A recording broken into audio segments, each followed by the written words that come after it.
दिल्ली और आसपास हो रहे प्रदूषण पर पर्यावरण मंत्री अनिल माधव दवे अभी मीडिया से बात कर रहे हैं। सीधे आपको लिए चलते हैं इस प्रेस कॉन्फ्रेंस में। जाएंगे तो समस्या का निदान नहीं होगा। अभी दिल्ली के 2 करोड़ नागरिकों के सामने सांस लेने की समस्या है। इसमें कोई ब्लेम गेम नहीं होना चाहिए। सड़क पे पड़ा हुआ पेशेंट अस्पताल चाहता है, किसने टक्कर मारी ये नहीं चाहता है, वो बाद में सोचेंगे। इसलिए दिल्ली को उससे निजात दिलाने के लिए हमने सभी से कहा है कि इससे ब्लेम गेम से बाहर आइए और अपना अपना काम करना शुरू करिए। और जब हम अपना काम करेंगे तो स्वाभाविक रूप से उसके परिणाम 2-4 दिन में ही दिखने लग जाएंगे।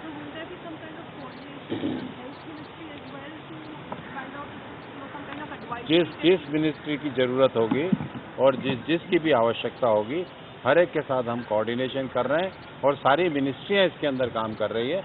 लेकिन फेडरल स्ट्रक्चर के अंदर अंतोगत्वा राज्य को उससे करना है।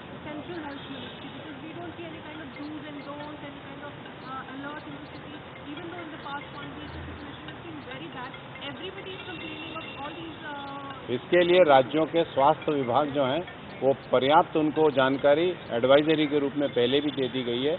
हर काम हमें जो करना है थ्रू राज्य करना है। डायरेक्ट आप गवर्न करने लग जाएंगे तो आप अभी मेरे से प्रश्न करेंगे कि आपने फेडरल स्ट्रक्चर के अंदर राज्यों की स्वायत्तता पे वो कर दिया है। इसलिए पूरे के पूरे उसके अंदर राज्य के पास स्वास्थ्य विभाग है, वो चाहें तो अपनी एडवाइजरी जारी कर सकते हैं, चीज़ें कह सकते हैं।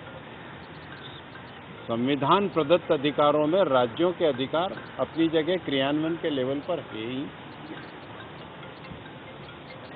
ठीक है, धन्यवाद। तो आपने सुना क्या कहना था केंद्रीय पर्यावरण मंत्री का कि ब्लेम गेम ना हो, एक दूसरे पर हम आरोप ना लगाएं, बल्कि मिल बैठकर इस समस्या से निजात कैसे पाएं, इस दिशा में बढ़ने की जरूरत है। और महत्वपूर्ण बात यह भी कि दिल्ली इस प्रदूषण के लिए 80% जिम्मेदार है और बाकी 20% प्रदूषण के लिए आसपास के राज्य। जो बार बार एक बात कही जा रही थी दिल्ली सरकार की तरफ से कि आसपास के राज्यों में जो फसलें कटने के बाद जो वहां पर जो बची हुई चीजों को जलाया गया, इन वजह से ये प्रदूषण है, इस पर सफाई भी एक लिहाज से दी गई है केंद्रीय पर्यावरण मंत्री की तरफ से।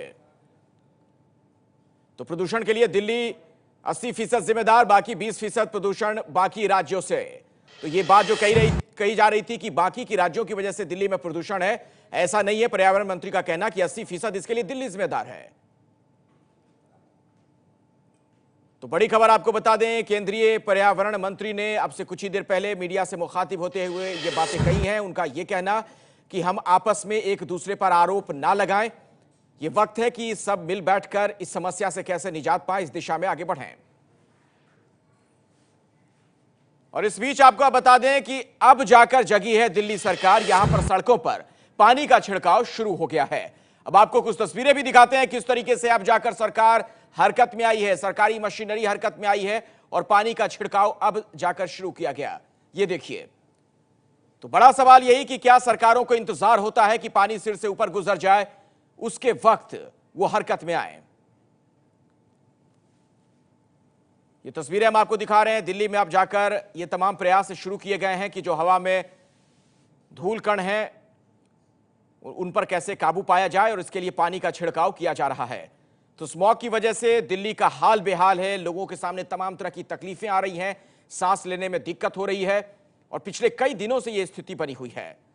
हालत सुधरने की बजाय और ज्यादा बदतर होते चले गए और ऐसे में तमाम सवाल भी खड़े हुए हैं कि पहले से आखिर इन समस्याओं से निपटने के लिए कोई सिस्टम क्यों नहीं तैयार किया जाता।